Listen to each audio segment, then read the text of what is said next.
Bonjour, j'espère que vous allez bien. Je vous retrouve aujourd'hui pour un nouveau tuto silhouette caméo. J'ai vu que le dernier que j'avais fait concernant les stickers commençait à dater un peu, puis que c'était un contenu qui avait beaucoup plu, donc je me suis dit pourquoi pas le refaire pour le mettre un petit peu plus relatif à la saison. Et donc là je vous propose de réaliser en fait des stickers à partir d'illustrations.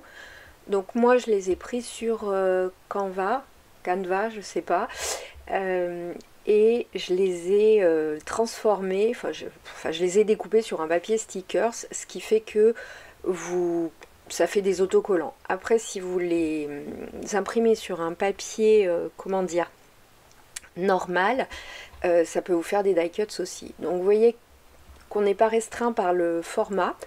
Euh, Vous allez voir, après, on va travailler, la plus grosse partie du tuto va être sur le logiciel et on va pouvoir faire tous les formats. Donc ce qu'il est important de commencer à vous dire, c'est qu'il va vous falloir des images en .png pour avoir un arrière-plan transparent. Donc je fais ma voix en direct sur la vidéo, je monte, et je n'ai rien préparé plus que ça au niveau du script, donc j'espère que ça ira. Cette vidéo va durer 12 minutes et ne va pas être accélérée. Donc en premier, j'ai commencé par mettre sur ma page mes repères d'affichage, donc c'est dans la mise en page. Et ensuite, je vais pouvoir intégrer mes images. Donc vous allez ouvrir votre document. Donc je pensais qu'il était sur le bureau, mais en fait il va être, moi plus dans récent. Enfin bref, je suis pas très encore au point sur Mac et ses appellations pour aller chercher les choses. Et donc là vous avez vos trois images. Vu que c'est des points PNG, il n'y a pas d'arrière-plan, alors que sur un JPEG il y aurait eu un arrière-plan. Et donc en fait la machine a fait, le logiciel a directement numérisé et détouré le design. En fait il y a déjà la ligne rouge de découpe. Donc au départ les trois designs étaient ensemble, c'est pour ça que vous m'avez vu faire scinder, tracé, composite pour pouvoir travailler chaque petit élément séparément. Donc le logiciel n'a pas repris toutes les petites boules, vous voyez qu'il a enlevé les zones de blanc et d'autres zones. Bon, moi ce n'est pas grave. Donc en fait je fais un coupé et puis coller sur l'autre page. Et j'ai ma vignette, enfin mon image qui s'affiche. Donc vous voyez avec la petite flèche, le petit carré en bas à droite, en fait je peux redimensionner comme je veux. Voilà. Si vous voulez garder la proportion hauteur-largeur de votre image, il faut le faire avec les petits carrés comme ça. Ensuite, moi je veux une légère bordure en fait, un décalage. Donc je vais commencer par enlever la ligne rouge qu'il y a sur mon dessin tout autour, puisque sinon elle va découper l'image à ras. Et après je choisis de faire un contour. Alors je vais le refaire 3 fois pour les 3 images. Donc si jamais je ne suis pas pile poil calée pour vous expliquer en même temps que l'image, vous aurez le temps de le refaire, puisque voilà, je vais le refaire 3 fois. Donc là moi je fais un contour à 1 mm. Vous voyez que vous pouvez régler votre contour en fait. Vous pouvez régler le décalage que vous voulez. Donc 1 mm pour moi c'est correct. Vous pouvez le mettre à ras, vous pouvez le mettre à plus, vous pouvez le mettre à moins. C'est réglé au dixième de millimètre près. Donc c'est quand même assez précis. Ce que vous pouvez faire, c'est retravailler. Donc là c'est ce que je suis en train de faire. J'ai scindé, tracé composite sur mon contour, pas sur mon image. Donc il faut bien, avec la petite main, le petit doigt de sélection, cliquer sur un bout rouge du contour. Ce qui fait que vous allez, quand vous faites la loupe, là, la petite souris avec la loupe sur votre image, vous la voyez vraiment en grand. Et vous pouvez travailler plus précisément. Moi je veux pas qu'elle découpe, des fois il y a des toutes petites zones où c'est pas vraiment utile de découper, où ça peut faire riper le papier ou la machine. Donc quand c'est trop fin, je le supprime carrément. Ensuite j'avais les petits épis de blé qui faisaient des petites baguettes, je trouvais trop fines aussi. Donc là je me suis dit je vais éditer les points, donc clic droit sur le contour, éditer point. Ensuite avec la souris vous pointez sur un point, donc chaque point c'est un petit carré. Et si vous voulez le supprimer, bah, vous faites la flèche de suppression ou un autre clic droit, supprimer point. Et quand ça me convient, j'arrête. Voilà. Ensuite, ce que vous pouvez faire, c'est sélectionner, donc là je ne l'ai pas fait sur ce design, je vais le faire plus tard, vous le verrez, mais en tout cas c'est sélectionner et le contour et le dessin et grouper pour que vous puissiez le déplacer ensemble. Donc ensuite, moi je suis allée chercher mon deuxième petit dessin, donc ces petites girolles, qui mesurent, oui, qui ont une taille à peu près correcte, hein, 5 par 6, quelque chose comme ça, ça me satisfait assez.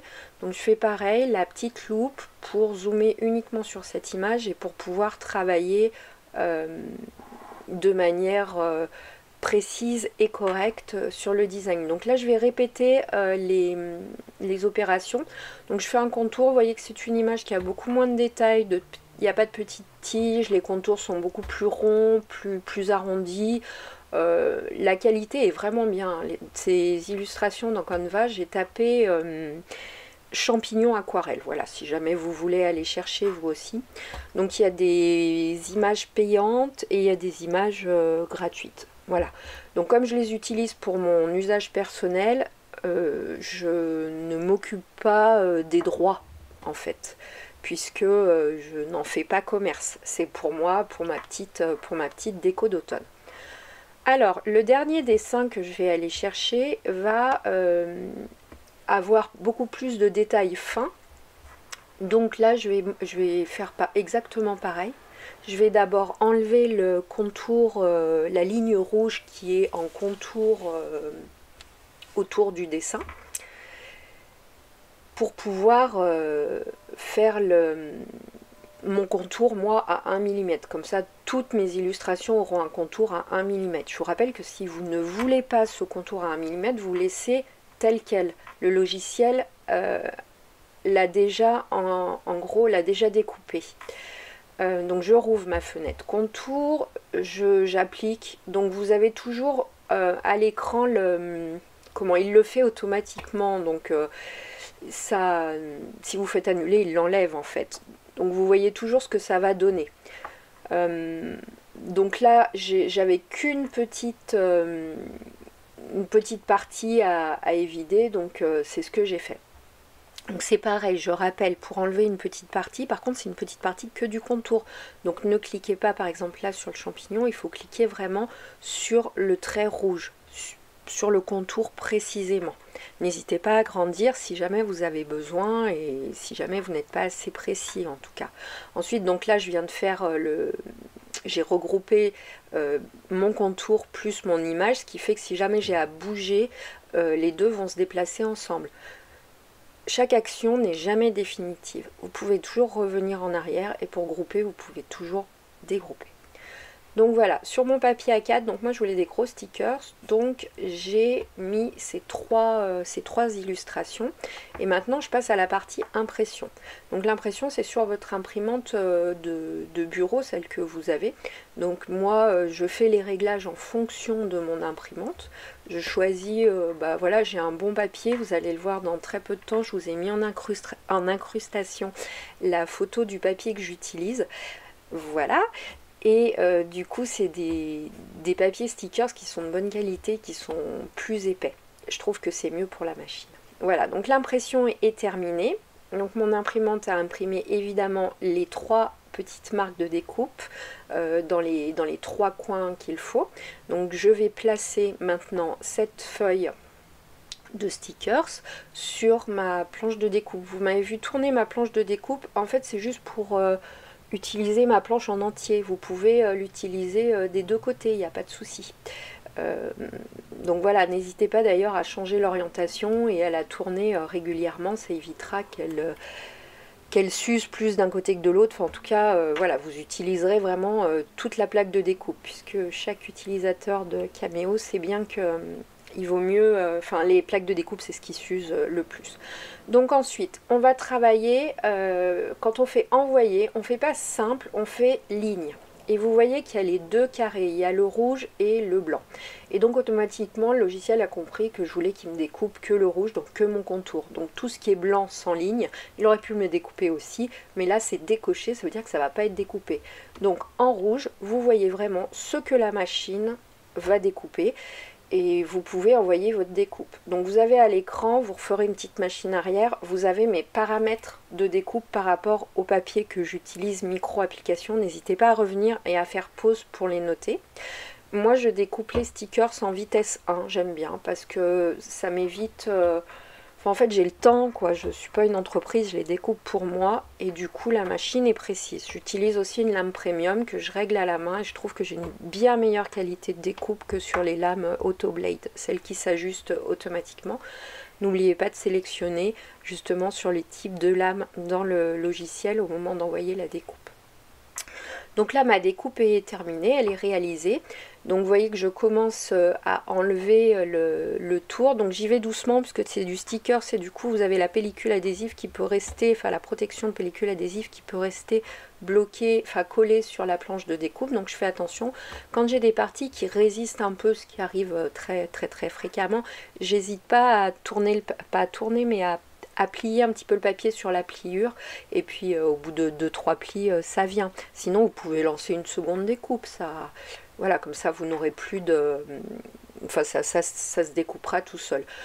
Donc je vais plus doucement quand il y a plus de petits détails complexes, etc. Plus le sticker c'est petit, plus il y a de détails, plus il va falloir de toute façon faire attention quand vous allez sortir votre découpe. Donc ce tuto va toucher à sa fin. J'espère qu'il vous aura permis de réaliser des stickers, de vous donner des idées, de vous montrer comment ça fonctionne. Moi j'en ai fait tout le week-end, j'avais résisté à l'appel du champignon mais là je sais pas pourquoi plus trop. Donc vous avez les 3 stickers que nous avons réalisés ensemble, puis juste après je vous ai mis une petite photo de stickers que j'ai réalisé ce week-end. Donc vous allez voir, on peut faire des gros stickers, des petits stickers, il n'y a pas de limite. Si jamais vous ne voulez pas utiliser Canva ou vous n'êtes pas coutumière de cette plateforme, de ce logiciel qui, je le rappelle, est gratuit, vous pouvez quand même acheter des designs sur le Silhouette Design Space. Et si vous avez un abonnement, n'hésitez pas. Donc en fait, ce sont les designs qui s'appellent Print and Cut. Voilà. Vous avez un petit P dans le magasin. C'est assez facile de les repérer et dans vos outils de recherche, dans vos filtres, vous pouvez tout à fait les sélectionner. Par contre, moi ce que je reproche, c'est qu'il y a certains designs où le contour et la feuille A4 en fait. Il faut revectoriser l'image qu'ils ont vendue pour quelque chose de déjà vectorisé. Donc c'est surtout valable sur les vieux designs. Les récents, non, il n'y a plus de soucis, mais ça m'est déjà arrivé sur des designs un petit peu anciens qui ont 2-3 ans que ce soit pas vectorisé. Donc en fait, c'était un peu plus... il y a eu une manip en plus à faire. Voilà, écoutez, j'espère que ce tuto aura pu vous servir. Et puis moi, je vous dis à bientôt par ici.